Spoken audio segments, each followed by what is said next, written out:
I accidentally pressed stop for the last video, so this is just a continuation. I should have pressed pause, and it's not easy for me to splice these together again. Since YouTube have stopped their video editing program, I don't have another up at the moment. And anyway, they take so long for my computer to process. It's a bit of a bother, so please just bear with the fact that this is another short video that to sort of follow on the last.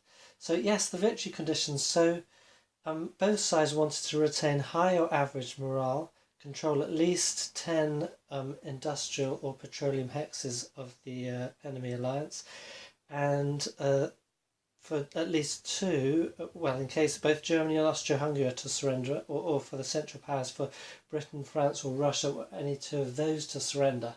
So the Central Powers, they actually ended up with 2 industrial hexes. They ended up with low morale, and neither Russia, Great Britain or France surrendered. So they didn't gain any of their victory objectives, and on the other hand, the Entente, they also didn't gain any of the victory objectives. They had actually just gained an industrial hex in Munich by British movement there through the up through the Alps and past Switzerland. You might notice a difference. Earlier there was French here, and then I realised that I had brought units into neutral Switzerland, and Austria-Hungary bulges out there strangely, so I've been a bit confused and hadn't taken proper note of the national border. So I just kind of rearranged and said, okay, so they wouldn't have been moving up there. There wasn't any contact, so it doesn't really matter. I just moved them up there instead.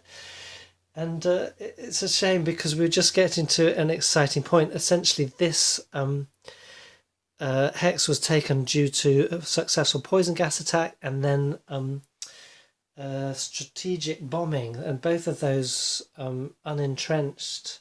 Well, the poison gas attack first unentrenched one of the German defenders there, and then the strategic bombing retreated it, which left just one behind, which was defeated in a bold attack.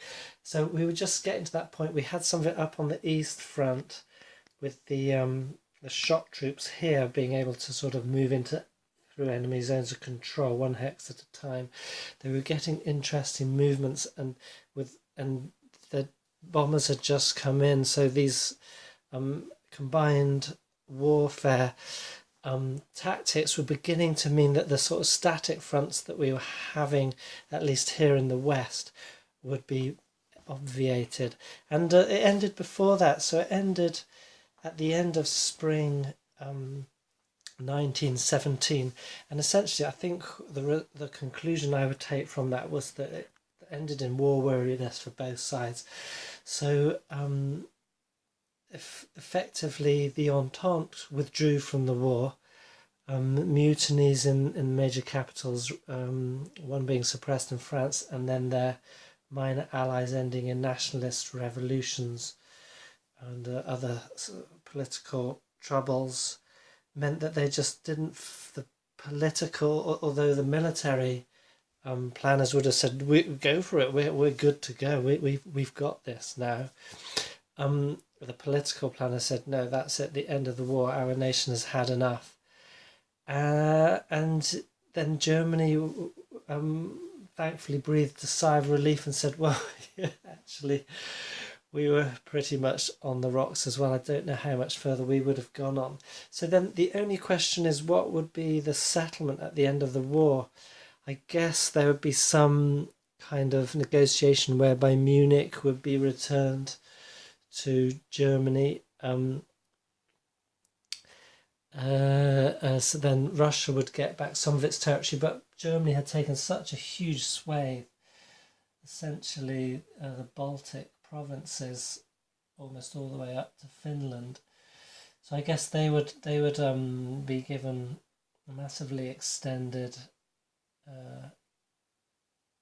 Prussian dominion into the control of the Baltics, And we wouldn't be surprised if we did see the Russian Revolution sooner or later, or at least, if not the Red Revolution, some kind of nationalist uprising against the Tsar at the disaster of the war. As for the Balkans, I'm not sure. It's hard to say. Greece had a strike. They'd only come into the war late, moved a little way, 1 hex into Bulgaria. So I think they would have withdrawn under strike. Bulgaria was quite strong. Romania hadn't actually made it across their border yet. They were just preparing to. Bulgaria would withdraw from Serbia, I guess. Then the question main question would be, would Austro-Hungary obtain Serbia? In actual fact, what would happen there, seeing as there's a nationalist revolution? If the game had continued, I'd be bringing on nationalist units, these black ones. If it had been a communist revolution, it would have been the red ones, and they would have fought. No, they only go up to, they've got air power and even shock troops, some partisans and armoured cars, but only 2 division corps, so they're not very strong. So I think probably it would have ended in a local war, Austro-Hungary against nationalist Serbians, that might have had to... It'd be interesting. I would leave a question mark over that. Would an international settlement bring Austro-Hungary out of Belgrade? But that was what the whole war was about, in a sense, at least in the terms of the game map. Relating it to history, that's really where we started, with Austro-Hungary trying to take Belgrade, and then the Germans surging into Russia to take them out, as they were trying to surge through Poland into Prussia. Interesting.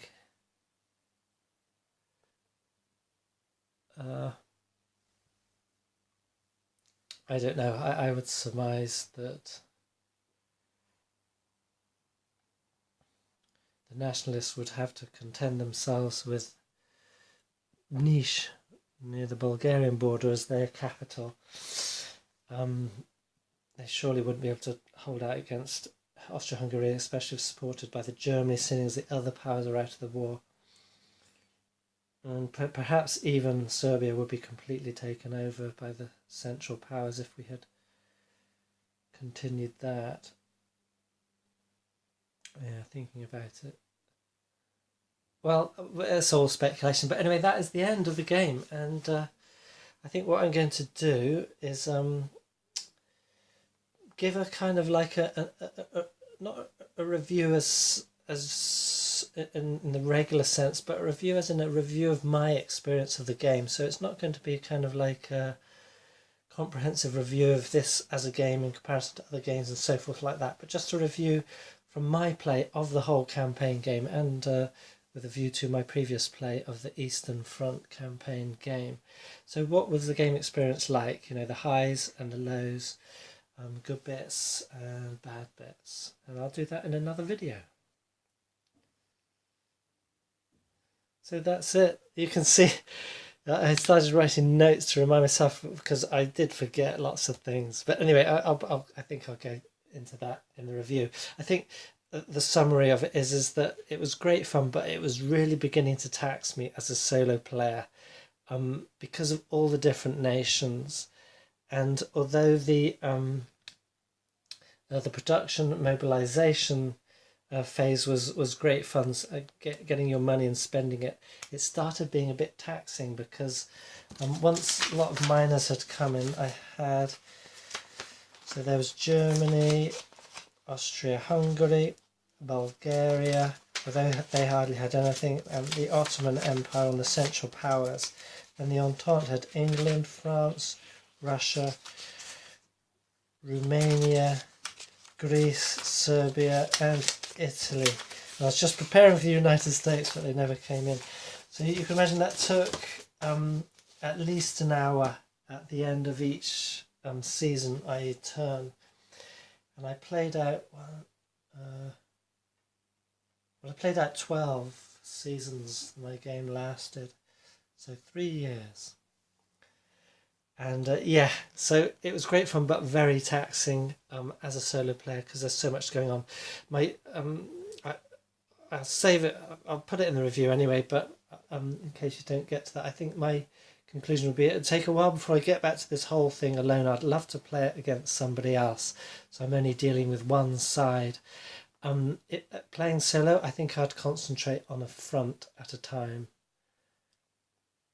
And maybe, if I did that enough, then I'd get such an old hand at it. It would get more fluid and I wouldn't forget as many things as I did this game. So there we are. That was the end. Fun by all and unexpected and exhaustional. What's the word? An ended in exhaustion all around.